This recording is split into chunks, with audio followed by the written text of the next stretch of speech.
Assalamualaikum warahmatullahi wabarakatuh. Pengelolaan sumber daya secara bijak dan cerdas dapat membawa dampak positif yang signifikan.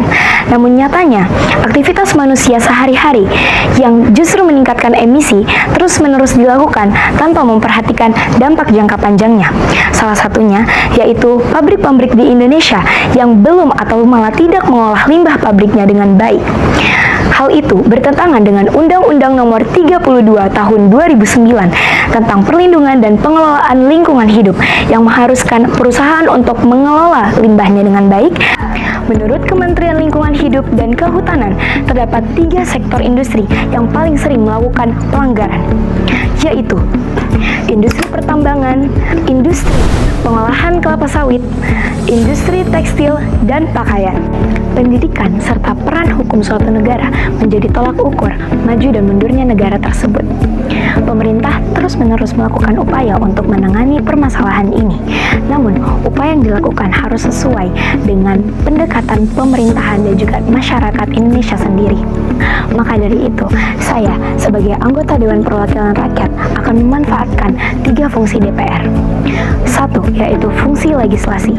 Dalam fungsi ini, saya akan membahas dan mengkaji kembali Undang-Undang Nomor 3 Tahun 2014 tentang perindustrian, yang dimana mengarahkan untuk menjadikan industri hijau sebagai standar dan bukan menjadikan pilihan, tapi menjadikan kewajiban. Lalu, saya akan bekerja sama dengan Komisi 7 DPR dengan memberikan insentif kemudahan perizinan dan juga penghargaan nasional bagi perusahaan hijau dan juga insentif kepada perusahaan yang pelanggar berat, yaitu dengan pembekuan izin dan juga tidak kemudahan untuk ekspor. Lalu, dengan fungsi yang kedua yaitu fungsi anggaran. Sebagai anggota DPR, saya memiliki wewenang untuk mengalokasikan dana APBN, yaitu untuk mendanai pembangunan prototipe instalasi pengolahan air limbah yang murah dan efisien untuk UMKM dan industri kecil. 3. Fungsi pengawasan.